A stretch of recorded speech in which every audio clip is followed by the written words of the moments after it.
小羊故事：基瓜森林。大家好，歡迎嚟到小羊故事，再一次歡迎喺 Zoom 裏面嘅小朋友呢，同我哋一齊現場聽故事嘅，你哋好啊！好，開始故事之前呢，同大家玩一個遊戲先。呢個遊戲要你哋去估下一啲動物㗎喎，睇下你知唔知呢一個係乜嘢動物嚟嘅？佢呢係有少少白色、啡啡地、灰灰地，又有啲毛毛咁㗎喎。邊個已經估到啦？好，試下喜悅先。喜悅，你估呢隻係咩動物啊？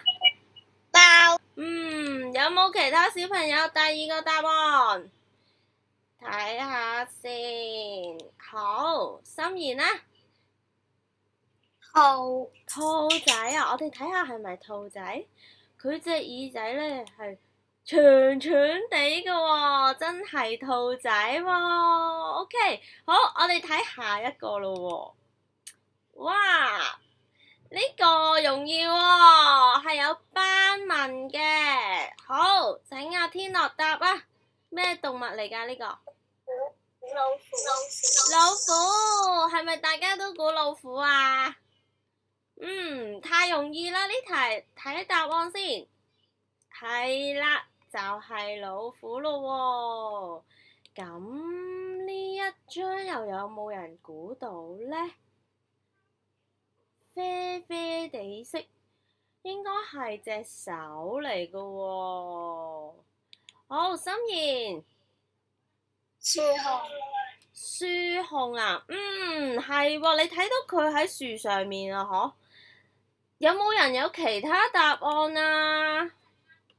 有冇人覺得唔係樹熊啊？俾個提示你啊，佢條尾巴好長噶。樹熊另一個名呢係冇尾熊啊嘛，咁可能唔係樹熊喎。再俾多個提示你，佢呢爬樹爬得好快噶，好靈敏噶。猴子。好啦，睇答案啊，就係佢啦！哇，我哋平時都冇留意呢，原來馬騮隻手係咁樣噶喎，係咪啊？真係有啲難估喎呢題。好，下一題呢？哇，呢個係有好圓好大嘅眼睛，仲黃紅色噶喎。睿睿知唔知答案啊？貓頭鷹。係喎，小朋友你哋做得好好喎。好啦，我哋呢估動物呢就嚟到呢一度先。咁啊，大家頭先睇咗好多動物啦。今日我哋嘅故事呢都係有好多動物噶喎。點解呢？因為今日呢會帶大家去一個森林入邊啊。呢個就係今日嘅故事，叫做《基瓜森林》，作者係廖之偉。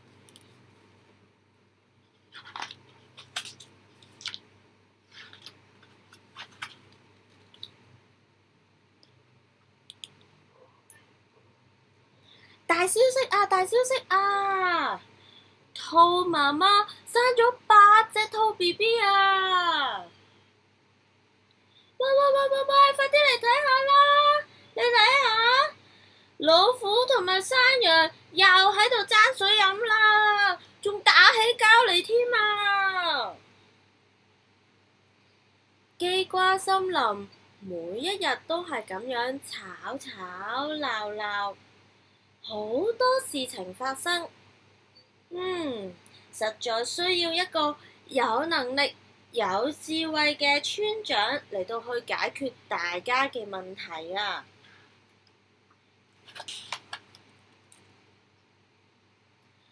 冇幾耐，森林裏面一棵老樹上面就掛住一件紅色嘅背心，上面寫住村長兩個字。我最強壯啦，梗係我嚟做村長啦。嘿，我咁靈敏，我做啱啲啊！我最聰明，村長就梗係由我嚟做㗎啦。哇！記掛森林裏面嘅動物，你一句我一句，個個都話自己適合做村長喎。咁到底邊一個去做村長係最好呢？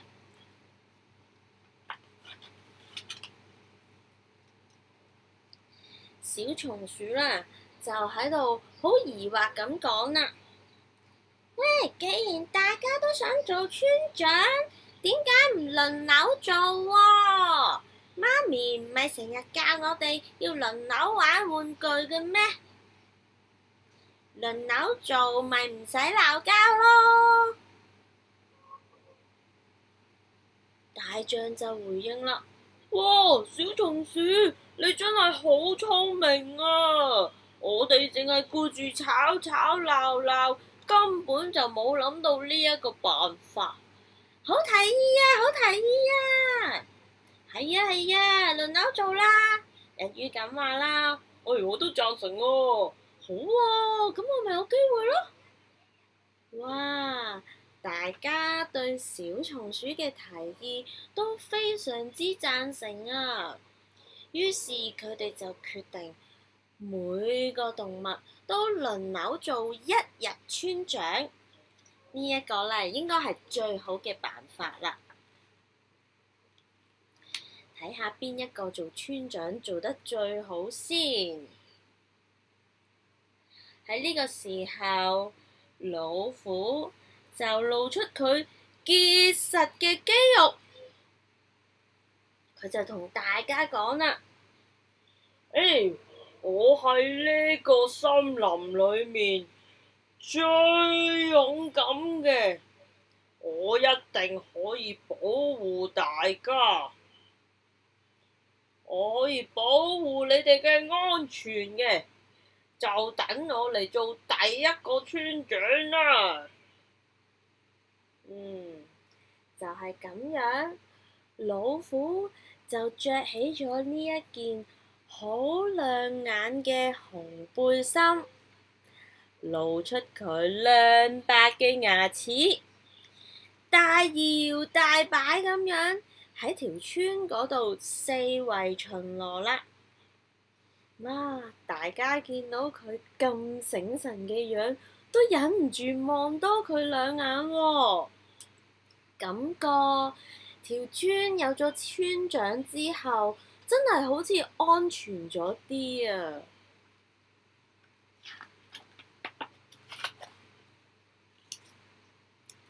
當老虎嚟到池塘邊飲水嗰陣時，山羊都嚟咗喎。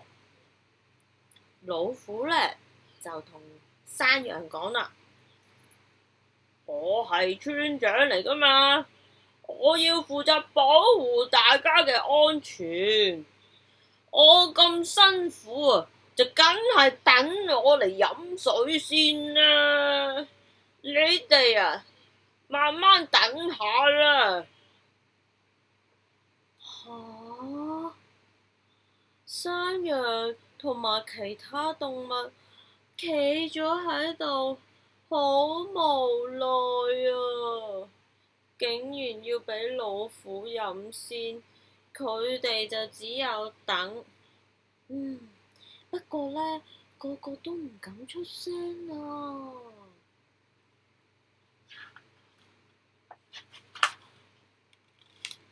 到咗第二日，就輪到佢做村長啦。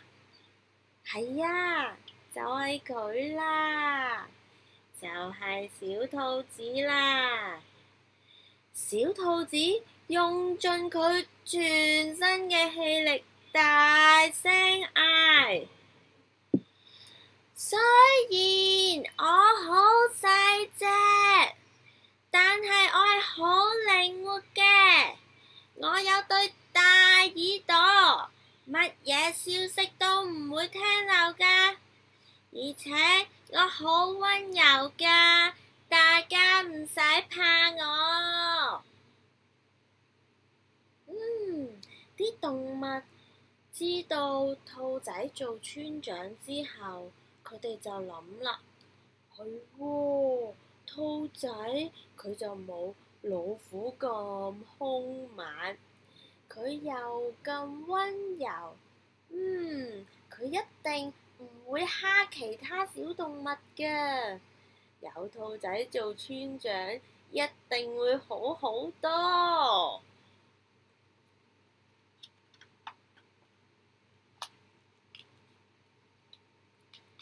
好啦，喺麵包鋪開幕嘅時候，小老鼠呢就俾呢個大野狼捉住咗喎。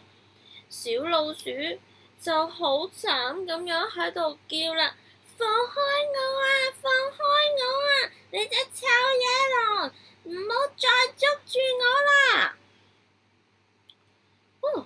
呢個村長兔仔見到呢一個情況，就即刻忍唔住衝埋去，就同野狼講啦：你哋呢啲食肉嘅動物啊，最中意就係大蝦細㗎啦！你快啲放咗老鼠啊！我係絕對唔容許你去蝦佢嘅。今日我係村長，你要聽我話，快啲放咗老鼠。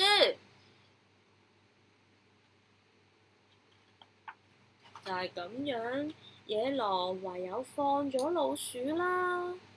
但係你睇下其他動物嘅樣，個個都呆咗啊！明明係呢隻唔守規矩嘅老鼠打尖在先噶喎，但係兔仔村長嚟到，乜嘢都冇問，就話係野狼唔啱喎。兔仔呢，做錯咗都唔知道喎，而小老鼠呢，就好得戚咁樣走啦。嘻嘻，我比較細，我打尖都冇所謂。其他動物呢，當然唔忿氣啦。見到兔仔村長咁樣處理問題，大家都覺得嬲爆爆喎。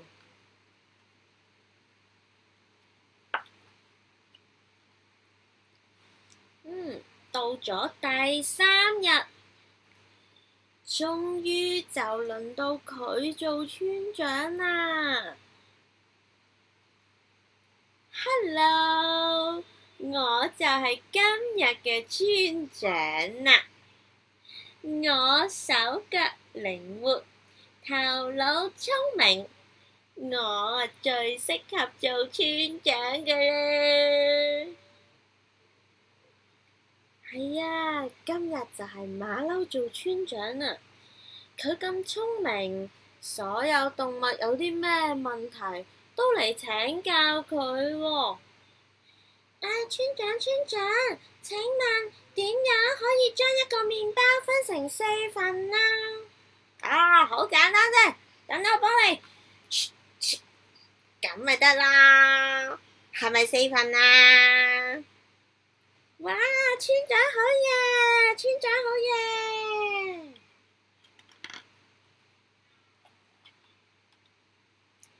經過草地嘅時候，村長見到兔 BB 好唔開心喎。兔 BB 攬住一條蘿蔔喺度大喊喎。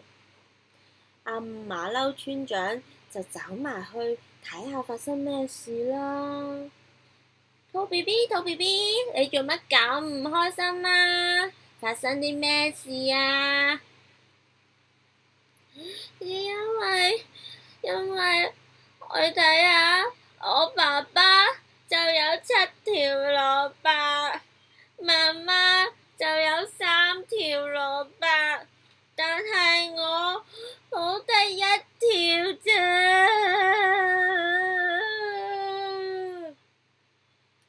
哦，原來係咁，唔使擔心，我係聰明嘅村長，等我嚟幫你解決問題啦。阿馬騮村長就走咗去兔仔屋企咯喎，佢見到呢個情況就即刻將嗰啲蘿蔔重新再分配，每個兔仔都有3條，咁樣咪最公平咯，係咪？但係你睇下兔媽媽，佢好嬲啊！佢就同馬騮村長講啦：3條蘿蔔？啲兔 BB 邊食到3條咁多啊？3條蘿蔔，3條蘿蔔，爸爸邊度夠食啊？乜咁樣真係公平咩？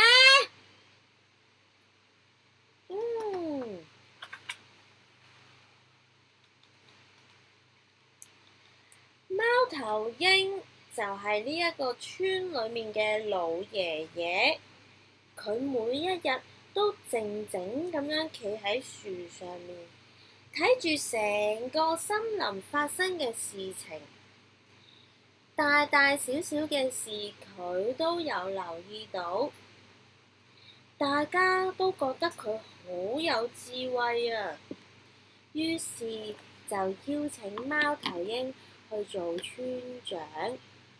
今次輪到佢着起呢件紅背心啦，唔知貓頭鷹做村長做得好唔好嘅呢？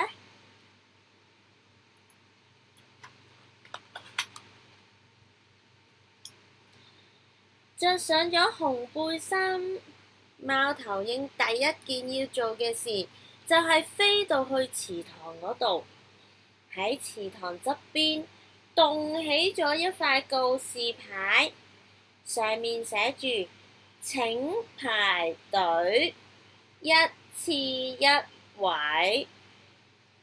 由於所有動物飲水嘅時間都唔固定，所以池塘側邊有時就空蕩蕩，但係有陣時就好擠擁排晒隊喎，唔怪之得會鬧交啦。貓頭鷹動咗個牌喺度之後，秩序又真係好似好咗喎，佢真係幫大家解決咗飲水嘅問題啊！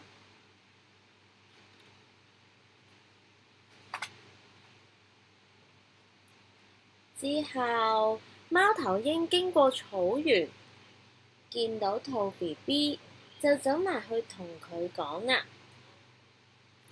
兔 BB，雖然你只係得1條紅蘿蔔，不過對你嚟講就啱啱好。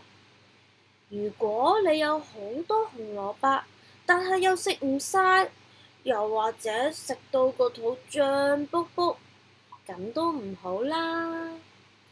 至於爸爸呢，因為佢大隻過你，佢需要多啲能量，梗係要食多啲先有力啦。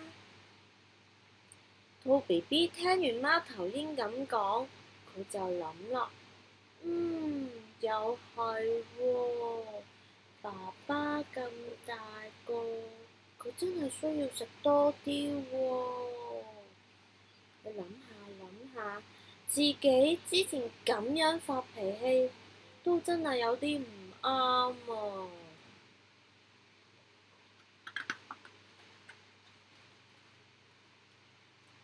貓頭鷹幫大家解決咗好多問題，啲動物都覺得佢係村長最適合嘅人選。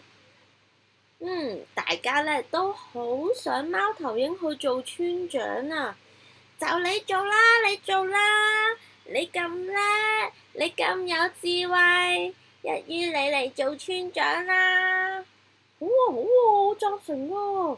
喂，貓頭鷹啊，佢幫我哋解決咗好多問題啊！咁貓頭鷹係咪就咁就應承咗大家做村長呢？並唔係喎，佢就覺得啦，要揀村長呢，我哋應該要公平啲，由大家去投票選出嚟。所以我哋而家要進行一次嘅投票。於是基瓜森林嘅動物就每個都去投票，用佢哋手上嘅一票揀出佢哋最鍾意嘅村長啦。咁邊一個成為最後嘅村長呢？就係佢啦！你又滿唔滿意呢一個結果呢？呢一個就係基瓜森林嘅故事啦。小朋友啊，如果俾你揀，你會揀邊一個做村長啊？你覺得做村長或者做領袖嘅需要有啲咩性格同埋特質呢？乜嘢嘅方法嚟到去揀領袖，你會覺得係最公平嘅呢？當揀咗領袖之後，係咪就俾佢一路做落去？定還是為佢嘅任期設一個限期會更加好呢？不如我哋都一齊諗下，乜嘢先至叫做公平啊？今日嘅故事就嚟到呢度啦，我哋下次再見，拜拜。